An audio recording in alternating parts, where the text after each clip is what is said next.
Good morning, good afternoon, and good evening, depending on where we're joining us from. Welcome to our expert panel from AI to ROI, from pilot to scalable impact, brought to you by our friends at Revefi, Snowflake, and Evaluator. I'm Brian Mink, co-founder and president of Data Science Connect, the world's largest data and AI ecosystem for enterprise leaders. Today, we're excited to welcome hundreds of attendees from all over the world to explore one of the toughest and most important challenges in enterprise AI, transforming pilots into scalable solutions that drive real ROI. Every enterprise has its share of AI proof of concepts, many promising, few enduring. This webinar explores what it actually takes to move from experimental AI pilots to sustained enterprise-wide value. We'll dig into the operational, organizational, and architectural levers that help AI investments move out of the sandbox and into the business mainstream. Through expert discussions and real-world examples, we'll explore the friction points that stall scaling efforts and what forward-thinking leaders are doing to overcome them. If you're leading or influencing AI adoption in your organization, this session is about turning progress into performance. We're honored to hear from a distinguished panel of experts today. Santiago Giraldo, Senior Director of Product Marketing and AI at Snowflake, Girish Bhat, SVP at Revefi, and Felipe Archila, Director of Digital Workplace Analytics at the Coca-Cola Company. Before we begin, a few housekeeping items. To make this feel a little more in person, we suggest you add a photo to your profile, include your bio, LinkedIn profile, and other information you want your fellow attendees to see. Next, please take advantage of the Q&A and chat features in the right sidebar. We'll be addressing your questions throughout the webinar, so be sure to upvote the questions you'd like the panel to address. If you're wondering where your organization stands compared to others on your AI journey, check out the poll questions in the right sidebar. And finally, to learn more about how to move beyond pilots and turn AI into scalable solutions that drive real business impact and ROI, check out the calls to action below throughout the webinars from our sponsors. Now, without further ado, I'm excited to hand things over to our panelists. Welcome, guys. Thank you for having me, Brian. And hello, good morning, good afternoon, good evening to everyone out there, wherever you're joining us from. As Brian mentioned, my name is Felipe Archila, Director of Digital Workplace Analytics at the Coca-Cola Company. And I'm excited to be joined here with an expert panel here, Girish and Santiago, on this topic of from AI to ROI. And as a note of disclosure, every panelist commentary does not reflect the views or opinions of their respective organizations. They are of their own. And with that, I'd want to quickly get some introductions going here. I want to start with Girish, since he's here. He's a longtime Data Science Connect contributor and partner, and want to start with some quick introductions. Can you share your current role? What part of the AI lifecycle you're focused most on today, particularly when it comes to moving from pilot to production? Perfect. First of all, thanks, Felipe, for moderating and kicking off the session, and shout out to the Data Science Connect team as well. I'm Girish. I'm with the software company called Revefi, R-E-V-E-F-I. Revefi is an AI and data infrastructure software company. What we focus on is specifically the AI and data observability that helps enterprises to ensure that their data and AI systems are cost optimized, if they're reliable, trustworthy, and deliver business outcomes. So specifically on the topic of AI lifecycle, we really focus on the gap between where pilots may start and where production systems need to perform on an ongoing basis.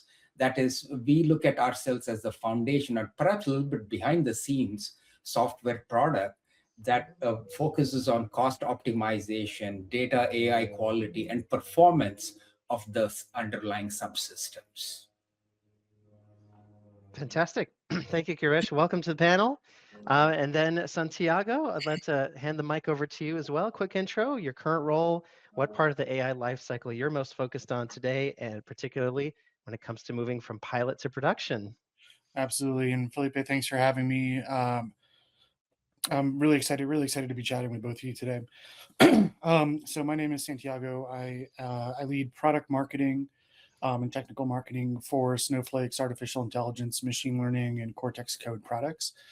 At Snowflake and really in my work generally, we take a look at the entire life cycle that's required for moving those ideas through to concept phase, through to prototyping, so that you can actually get those into production and serving the business in the best way possible. So what I would say is that overall, we're not focused on one specific area of the life cycle, but really how we enable developers, data science teams, analysts, all those folks that are responsible for working with the data to get to those outcomes in the most effective way possible, while also making the systems more democratized, so that non-technical users like business users can answer really complex questions, build AI applications, build their own prototypes, and then deliver that ROI that's been promised. That's been admittedly very difficult for many organizations to achieve. A little bit more about myself. While my title has marketing in it, my background is in machine learning and AI for almost 20 years. So I'm looking forward to a lively conversation about how this world has been rapidly evolving. And I'll pause there. Thanks. Thank you. And this hits on a lot of topics that are very top of mind for myself as well. So a little bit more about me, and I definitely want to give you all more share of the time. But just it works in terms of the digital workplace analytics. For anyone who has a digital workplace organization or something akin to sort of a business enablement arm of technology, all of these things resonate with me as far as rapid experimentation, being able to scale pilots and to put more of the platforms and tools into our business users' hands to be able to experiment, to rapidly fail, to learn from it. And then when it comes time to scale it and productionize it, can we do it safely through the right governance and through the right development sort of guardrails that we have enabled for our company. And I'm happy to say we've come a long way in the last 3 years, but there's obviously way more to go. And I'm sure I'm not alone in saying that for those who are out there in the audience. Now, depending on what statistic you've read, in the last few days, years, 42 to 95% of AI pilots never make it past the pilot stage, right? Zero ROI, abandoned, what I've heard someone call pilot purgatory. So with that staggering number, in your experience, and maybe we can go in reverse order. I mean, Santiago, we can start with this one. What are the top reasons initiatives stall after the proof of concept stage? Yeah, so I think there's kind of two areas that are really important to focus in on. One is the technology that you're using and the ease of use in terms of delivering those outcomes. And the second is a bit more intangible. I attribute that more to trust in models, trust in decisions that machines are making, and then the cultural aspects of these organizations into basically changing into an AI-driven mentality. So one of the things that we see oftentimes is large organizations are a lot of times set in their ways. So if you have executives, if you have leaders that are largely non-technical, it takes a lot for them to be able to trust the outcomes that you're generating as a result of machine learning or artificial intelligence. Because at the end of the day, those decisions can ultimately determine how successful your business is, and the wrong decision could have detrimental impacts. So I think a lot of it has to do with how people understand how these conclusions are reached, and then also having the transparency and traceability to understand where things have come from, and then how these conclusions were actually determined. At Snowflake, I'm happy to say one of the things that I really enjoy about working with our customers is that we actually don't have that problem generally. We see success rates that are very high in terms of our customer adoption. We see organizations that are trying new things and that are implementing solutions that either had failed with previous organizations or they were unable to really bring it to fruition. And we've built a lot of tooling, such as our Cortex Code product, our Snowflake Intelligence product, that are designed to really give you trust, traceability, and verified answers, as well as developing things like skills that make it really easy for folks to be able to do repeatable tasks and answer questions, and also make predictions about the future in a very common sense way with full explainability and traceability built in.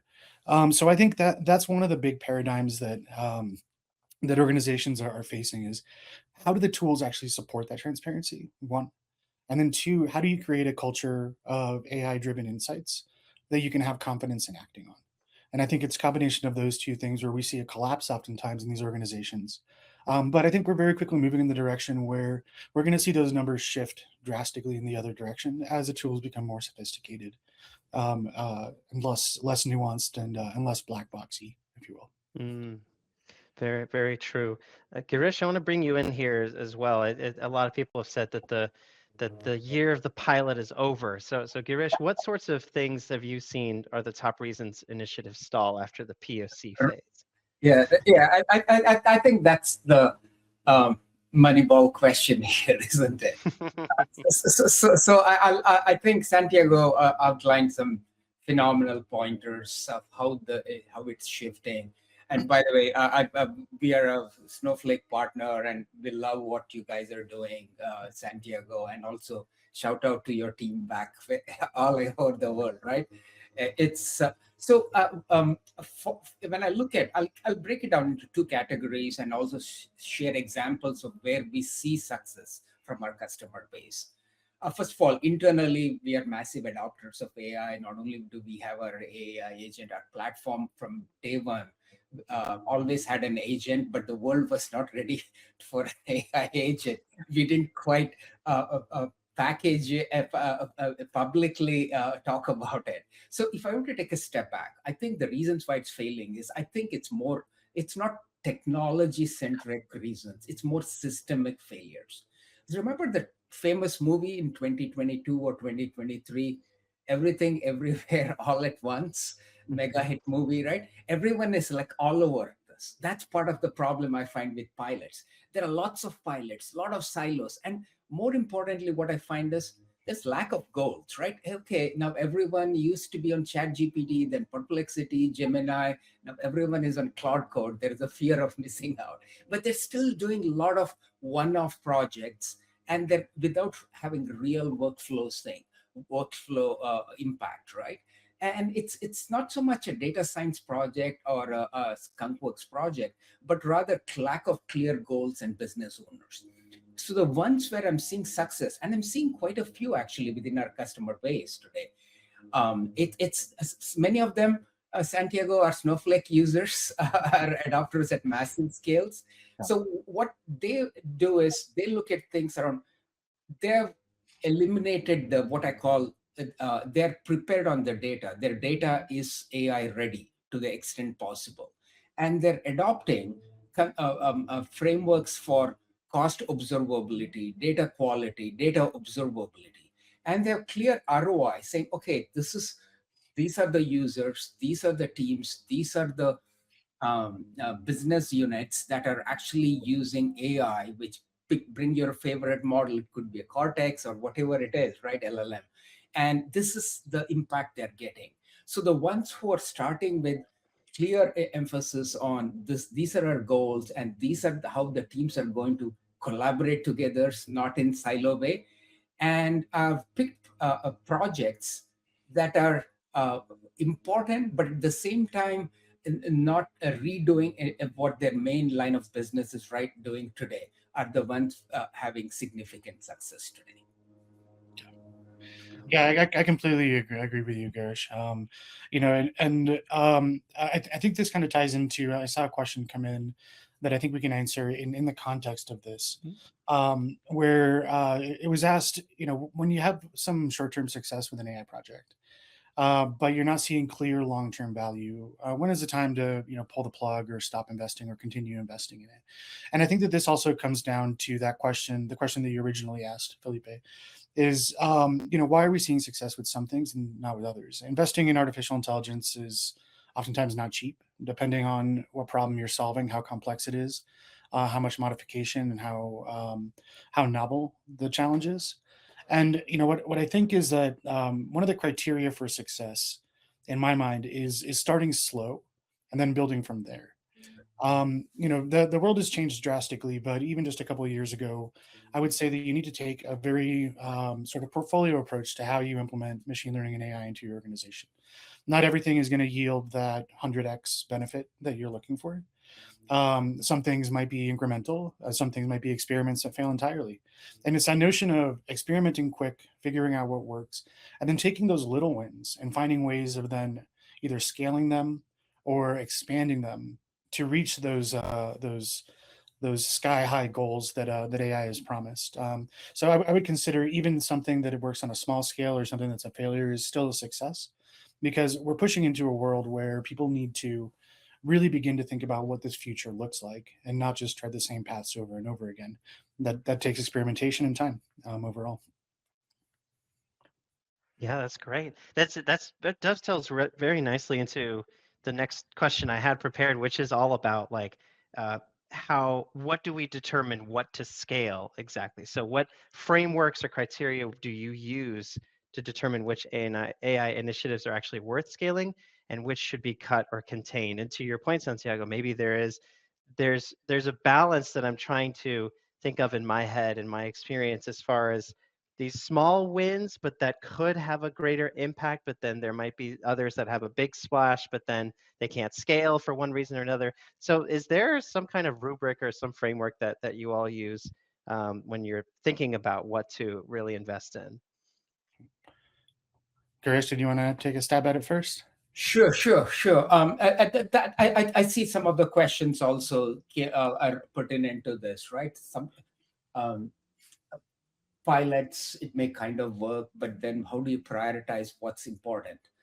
I'll give the generic statement, and I'll tell what's been working for us internally and what I feel good, why I feel good about it. There are enough frameworks if you want to look at how to prioritize, right? Maturity frameworks. I'm sure there are enough consulting companies and research companies on that. Everything. I mean, even our friends at Gartner have a prioritization framework for AI.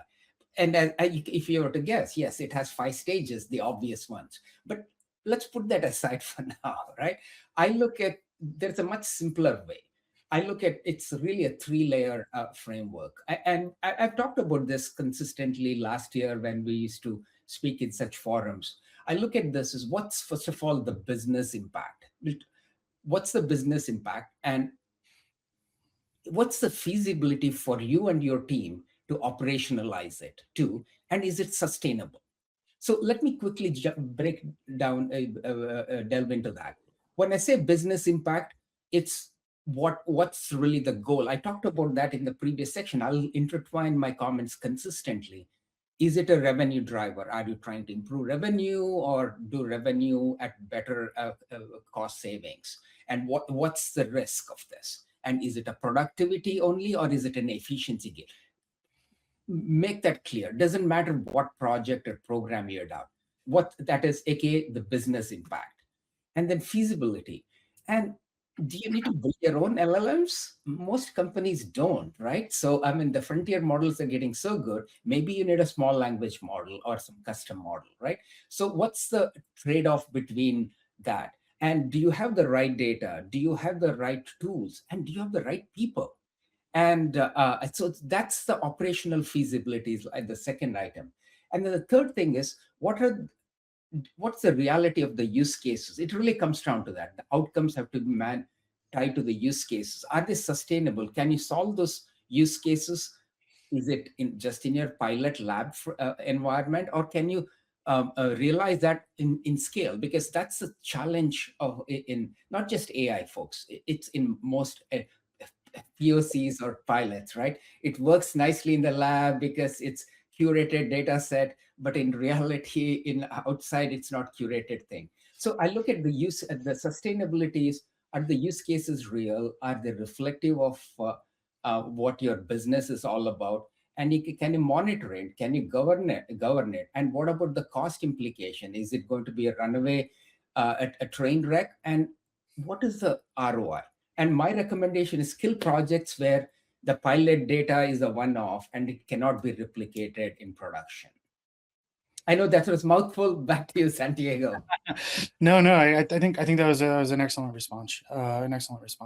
I want to add another dimension to this in terms of the scale aspect, and I think I think even more importantly is the adoption aspect of it, right? So one example I like to give is that really the best AI is the AI that everybody can use, but people don't have to be technical to understand how it works. And or the good example of this that I like to pull up always is things like a rideshare app. A rideshare app is literally running dozens of machine learning models in the background. Every time that you order a vehicle, it's making determinations on cost, on distance, on time, on cost effectiveness, on tolls, on road work, on your rating. Literally, the laundry list just goes on and on and on. But for us, the experience is pressing a button, ordering a car, and getting a ride to wherever you're going. Now, there's a certain type of magic in understanding that machine learning and AI and agents play such a significant role in making this so accessible that that's what really can drive that scale that's necessary and that adoption that's required across an organization. The other example I'll use is what we do internally at Snowflake. And Snowflake, with our product Snowflake Intelligence, we released a sales agent called Raven. Basically, what this enables us to do is always have at our fingertips the fundamental knowledge of every single account inside, whether there are customers or not, all of our Salesforce information, all the information from the web, all the market information, where our sales reps can be immediately informed of the decisions that they need to make predictions about what the next best step would be for a specific customer.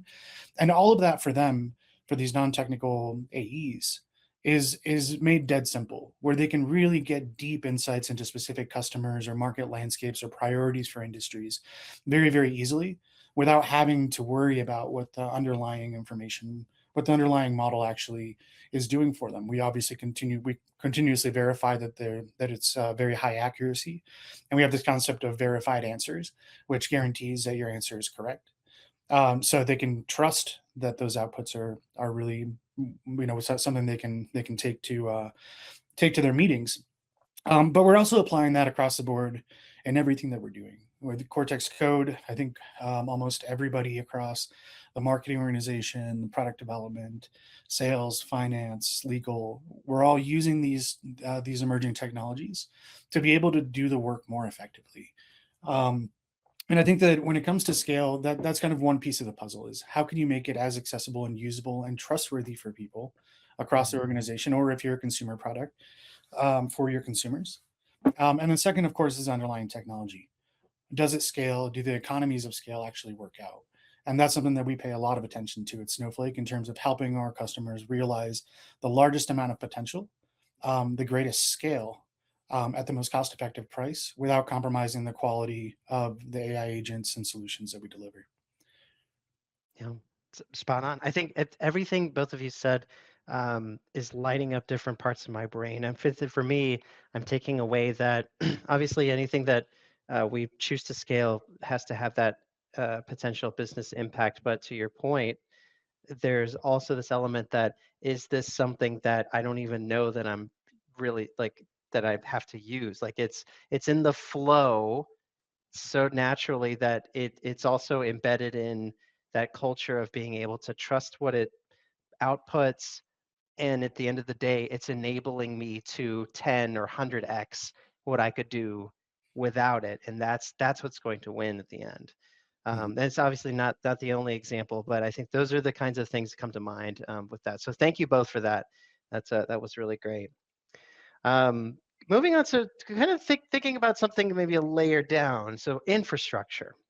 I know infrastructure is having a moment because we have to have, the garbage in, garbage out obligatory for your bingo card. Those playing at home, I said the phrase. Girish, maybe start with this one. What foundational infrastructure elements like data pipelines, model deployment platforms, monitoring, observability, what kinds of things need to be in place to support scaled AI across the business? You couldn't have answered your own question better. I think all of the above, right? You're spot on. But I think more importantly, I posted this on LinkedIn a few weeks ago. Just something came through my mind when you were asking that question. Availability, like my LinkedIn post was about our you know this, Felipe, from the rigor that your business requires. Santiago, you know this. I'm talking about availability metrics. That's something I wasn't going to talk, but I brought up because if you look at the underlying LLMs, if you get 2 nines availability, you're lucky, frankly, right? My entire community, my CRO, CMO, and CPO community was today all upset. Claude is down, right? So yes, they went and hired someone from Microsoft who can fix their infrastructure behind the scene. The point is, the technology part of that is part of it, but the underlying, the hardware, the software, the network subsystems, that's critical. I commend Snowflake. Snowflake does a fantastic job, right? So what does this mean?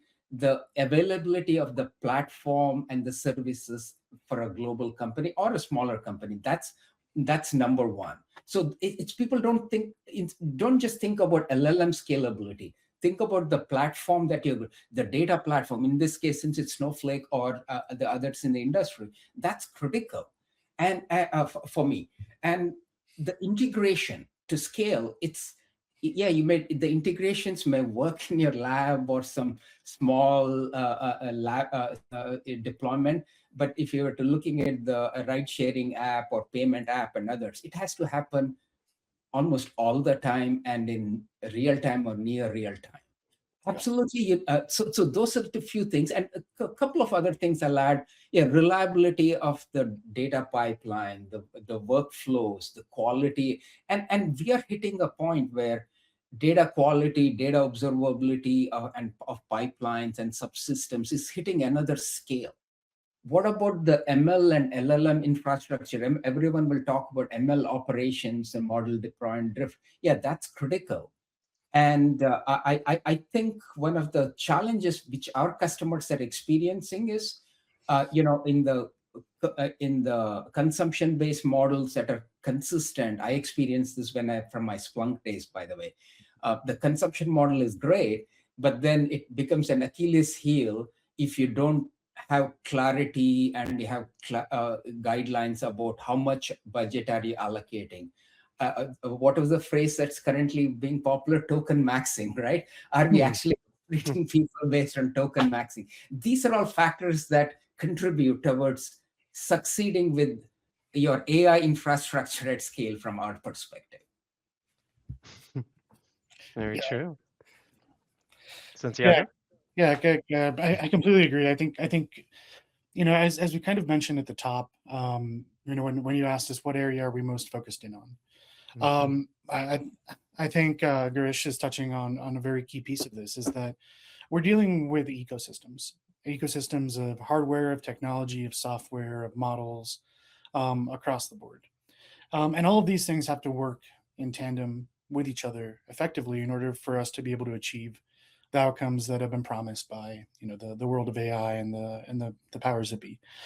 One of the things that I think is really important, and this also touches on the another question in the chat here, is around how you select the right infrastructure, how do you select the right tools, and with the world evolving so quickly, how do you reconcile the decision to make long-term investments into one area or one product or one model versus leaving yourself open to be able to adapt very quickly? And I think that's a very interesting and valid question that's related to pretty much everything we're talking about.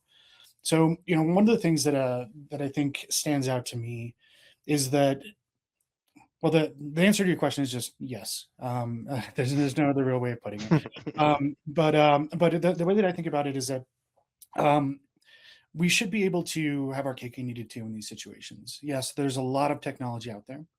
There's a lot of startups that are promising to do amazing things, and there's a lot of startups that have done amazing things that are no longer startups, that are now multi-billion-dollar organizations that we're counting on every day for foundational models, for different types of algorithms, for things like cost management.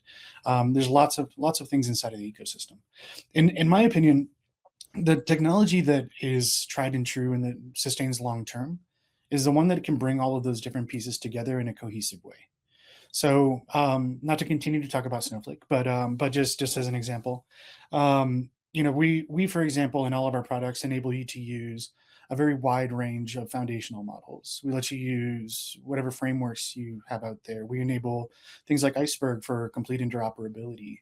We focus on ecosystem connectivity across, every system, even our competitors, to make sure that we're meeting the customer where they are and that they have the freedom to choose the best option or the best path forward for them, whether that's the models, whether that's the underlying compute hardware, whether that's the software that sits on top of it, or whether that's an application or an outcome that they're trying to drive, whether it's inside of another system, inside of Snowflake, or as a third-party application. That's, in my opinion, where the investment should be focused, is these systems that help you interoperate, that meet you where you are, and that help you work within your ecosystem versus trapping you to a specific model or a specific framework or a specific set of rules. In addition to that, the other thing I'll add there is that one of the benefits of investing in a platform that lets you have that versatility and that interoperability is that you can maintain, and you touched on this earlier, Felipe. You can maintain your security and governance completely secure. And then even more importantly, you can maintain the context and the semantics that are required for you to be able to trust those answers in the long run. When you're running disparate systems or hopping between the different ones, some that are proprietary and don't want to communicate with each other, it makes that all the more difficult to be able to really trust those outputs. So I'll pause there. And Girish, I don't know if you have thoughts on that. I do. So I shout out to Snowflake folks. I really like what Snowflake does. It's not only the evolution of throughout the years, but also they introduced Snowflake Cortex, Cortex Code, Intelligence, and Snowwork, right? I mean, yes, we not only support all those things, but the point is it gives you can stay within the platform and you can bring your own models. And we know the platform scales very well, right? So that's proven. We have customers who are spending tens and $50 million plus on Snowflake or using Revefi, which is great. But what they really like about that is, as they might have initially used Snowflake for data warehousing use case. Now it's analytics and AI use case. And they frankly don't have a need to move outside the platform. So kudos to the team. Thank you. No, fantastic. The word that comes to mind to me is orchestration. So like making sure you have everything in one place, that you're able to enable that infrastructure in a way that you're just not having to necessarily think about it, but that you're able to make it available and to continue to grow and scale it in a way that that Snowflake can, right? And certainly want to encourage it. As far as anybody who's out there looking for that sort of infrastructure lens, that I think these are all great points to not only look at it, obviously even starting at the top when you said about availability, and to ensure, like, is the thing even up, down to the point where we're able to see where consumption is happening the most and where we can identify those groups to really start to drive more ideation, more innovation. I think that's all going to help a lot in bringing up the best use cases and to go and scale more effectively once it's time to productionize. So wonderful, wonderful. Now, let's turn our attention a little bit to the people side.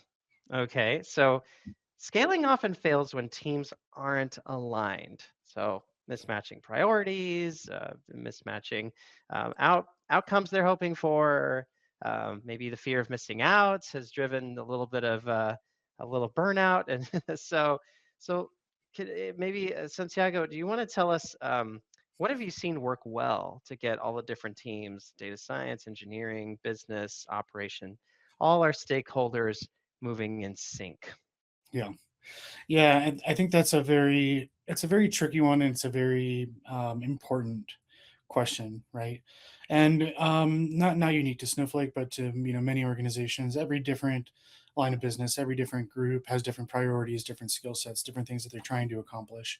And to solve even one of those problems, it requires all of these different groups to really work together. So one of the things that I've really begun to embody as we push forward in how AI is shaping business operations, how we actually drive revenue, how we innovate in our product landscape, is that all of it needs to function like a well-oiled machine. And there isn't one silver bullet answer of, you have meetings with sales and engineering every third Wednesday. What it really comes down to is to have a shared mission, where we're working for an organization and we have a couple different goals. One is we want to continue to be at the absolute cutting edge of technology and innovation. And two, we want that to translate into revenue, into growth for our investors, into growth for our customers, into value for our customers. So if we can agree on that, then it becomes much easier for everybody to be working towards one goal versus engineering just focusing on the products that they're building, or sales just worried about this one conversation that they had where this one little feature was missing and suddenly the world's on fire. If we have this big vision of where we're headed, and we can consolidate and take everybody's expertise at face value to then enrich that vision and realize it, that's really the path that I've seen really work in terms of that cross-team collaboration, that people mentality. The last thing I'll sort of add there is, I brought this up earlier, but it's the shift into becoming an AI-driven organization. It's a hard shift. If you've been an executive for 20 years, you've been doing something the exact same way and it's worked for you. Unfortunately, the world is changing and it's not going to continue to work in the same way that you expect it to. So creating that mind shift and openness and mentality that there's going to be, there are new ways and better ways of doing things. And then being able to communicate that to everybody in the organization is absolutely critical. Spot on. Girish, I'm curious to hear your thoughts as well in terms of cross-functional collaboration. Right. Yeah. I think Santiago made some phenomenal points. I'll augment them with a little bit, slightly. I'll augment it. I think hit upon all the key things. So where we see things working is, I started off earlier saying too many silos, right? So if there is a shared definition and agreement, okay, this is the goal. This is what good is likely to look like, not always about this is what good is, because it's too early, frankly, because AI and fundamental algorithms and models are changing so fast, right? Every 3 months, there's 5x, 10x better way of doing things. So what good may look like or good looks like, right? And also, it's no longer the silo teams where, hey, the data team is here.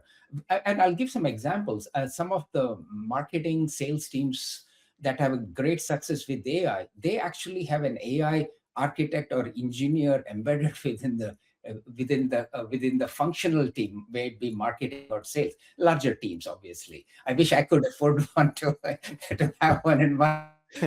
But the point is, you got to. It's no silos, and the bureaucratic way of doing 12-month. Strategy discussions, 18 months to decide what are the priorities. Those days are over, frankly, right? So essentially, it comes down to common definition of successes, embedding data AI people within the necessary functional groups, if that scale is necessary. And while there is shared definition of success, you don't want too many master chefs, right? It shouldn't be too much of committee-driven mentality. I see a lot of that happening in many companies. That's why the failure rates in those companies tend to be higher. And end of the day, like my Santiago from Snowflake, and you also, Felipe, right? Metrics and having consistency. Okay, we are doing this. How are we tracking that success? So one last comment on this topic. What I heard was there is something called a 70-20-10 rule. 70 to succeed with AI scaling. I can track down this. I read this somewhere. 70% of effort should be on people and processes, 20% on technology and data, and only 10% on the models or underlying algorithms. So it's 70-20-10. But unfortunately, the world is pivoted to 90 on the LLMs, and expect that to it'll disrupt things, may not always be with the positive ROI that we are all hoping to achieve. Yeah. Yes. I was going to say, fall in love with the problem, and then rally people around that at bolt on. I think about, as I started at Coke 5 years ago, still very much on the heels of pandemic lockdowns, and when everybody had moved to remote work, of the sheer number of people who had just tried to adapt their existing processes to Teams and SharePoint and OneDrive and just sort of like the M365, they got frustrated because they were trying to adapt in-person routines to a digital world. And so it's kind of like now, it's like if we're automating processes, bad processes, we've got to really think about what is going to really drive value in experimenting and making sure we're investing in not just the right technology, but the right skills and the right people and the right kind of processes that really bring this to life and really drive some of those hard metrics down the line. Which kind of brings me to my next question. And in the interest of time, we'll get this one, and then afterwards we'll finish with the lightning round. But as AI becomes a core capability, how do roles, team structures, or incentive models shift? What cultural or organizational changes are needed to sustain impact? Girish, you want to take that one first? Yeah, sure. So I look at this in two ways. One is adopting AI and kind of force fitting or tweaking existing workflows, processes. That is in that context, it's about redistribution, the accountability and roles. And I think what's really exciting is the complete overhaul over time of existing processes. It's going to take a little bit of a time, frankly, but I think that's where I see a lot of things where even large companies like Microsoft talking about taking 200% teams, flattening it with an architect and then 10 ICs and equipping them with a lot of data and AI tools. And that's going to take a little bit of perhaps a few more years and perhaps a next iteration of products and technologies. But in the near term, what I see is there's definitely role expansion. And that is data engineers or architects have role expanded to include AI. The role of chief data officer is expanding in some areas to include AI, or in some companies, there's an AI oversight committee that's happening. And the role of product managers, right? That's completely changing today because people can prototype and release products very fast today. And more importantly, I think you brought up cultural shift. The experimentation mindset is critical. We talk about ROI. I love ROI, but at the same time, we got to emphasize the experimentation. I'll just stop there so that Santiago has a few minutes to give his insights as well. Yeah, no problem. I'll pick up right where you left off, actually, in experimentation. We didn't get to where we are today by magic or by just having the tools already in place. It's really that experimentation mindset that led to the paradigm that we're sitting in today with all these foundational models, tools like such as Snowflake, everything that we've reached today. And this isn't the end of it, of course. As you mentioned already, it's going to take some more cycles for it to become even more sophisticated. We got there through this notion of experimentation, trying new things, and being able to push the boundaries of how we actually do the work. And take it from somebody that learned a ton of coding and machine learning, and now feels kind of obsolete. I think the future is quite bright still. But what I do think here is that we've now entered a new phase of what experimentation is and what it can look like, just in terms of how these roles are evolving and changing. So as an example, and I'll use a personal example, I've been heads down building a skill, or basically an agent, that helps me understand the quality of content that we're putting out around artificial intelligence. And the process of doing this is that I created a pool of all sorts of different titles across different industries, all related to AI. And so kind of this like dummy set that's informed by real world customers. And then I can put in content, and I can put in materials and videos and anything that I want.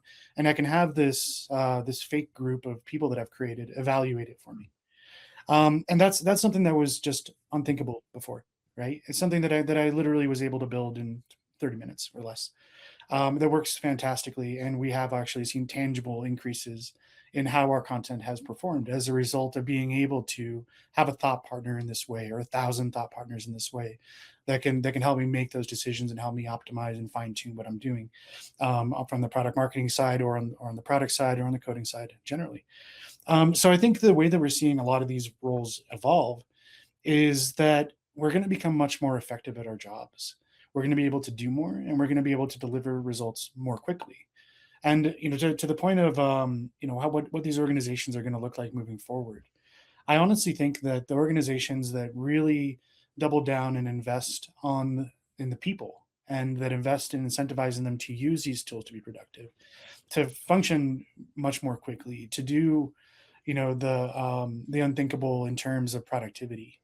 That's how you get to the next phase of evolution for your organization, and that's how you get to the next phase of evolution for the technology as well. And when it comes to incentives, I think the incentives really speak for themselves.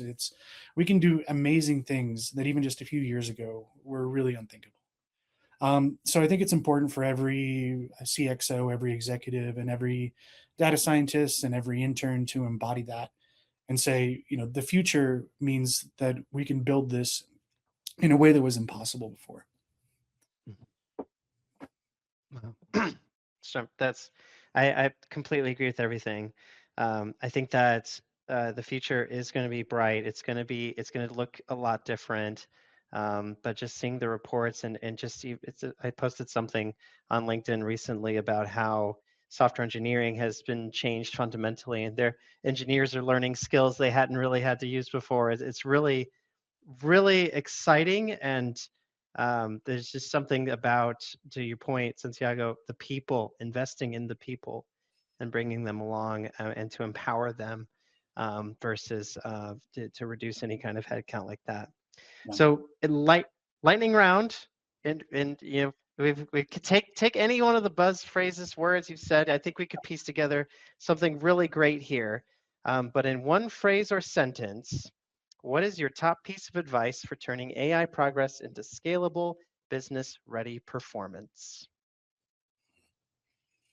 Who wants to take that one? I can start. I think it comes down to a couple words. Experiment and evolve. Experiment and evolve.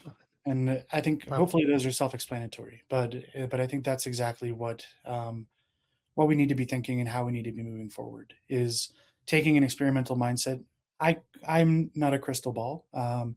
Girish is probably much smarter than I am, but also not a crystal ball. We don't know what's going to happen, by the end of the year. We don't know what's going to happen in fiscal year 28. Let's keep that open mind. Let's continue to evolve with the technology, and let's continue to experiment to push the boundaries of where we're headed. Girish, last phrase or sentence. Start with targeted use cases with clear outcomes. Embed cost optimization, observability, and governance capabilities from day one. That is, design it in, don't bolt it on when things fail. Love it. And I guess if I had to throw mine in, start with the problem and then bring your people along. I want to thank my panel for a wonderful discussion. I'm going to bring Brian back on the stage to help close this out. Excellent. Thanks, guys. Fantastic discussion. If you missed any of the webinar or want to rewatch anything, the recording will be available just a few minutes after the webinar if you refresh this page, and we'll also send out a link to the recording tomorrow. Thank you again to all of our panelists. Felipe, excellent job moderating. Girish, Santiago, excellent insights from all of you. And of course, special thank you again to all of our partners at Snowflake, Revefi, and eValueServe for making this great webinar possible. We'll see you all again next time. Thank you, guys. Thank you all.